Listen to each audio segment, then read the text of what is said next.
Konnichiwa mga mi, ayan kung nakikita niyo po meron ako dito malaking eggplant. So ihawin natin siya dito sa ating ihawan and then tanggalan natin siya ngayon ng balat at lagyan natin siya ngayon ng 3 eggs. So ayan, meron tayong 3 itlog, lagyan natin pampalasa at ng magic syrup. Baka naman.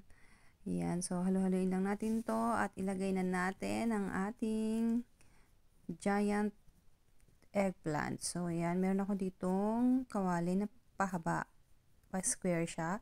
Dito natin siya lutuin para magkasya. So, ayan. Lagay na natin yung ating egg na natira.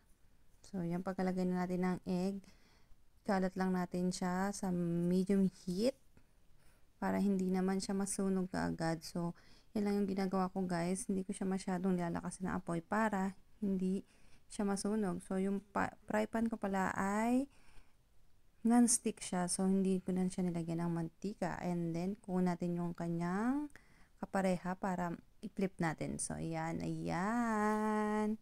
Ang ganda ng pagkakaluto.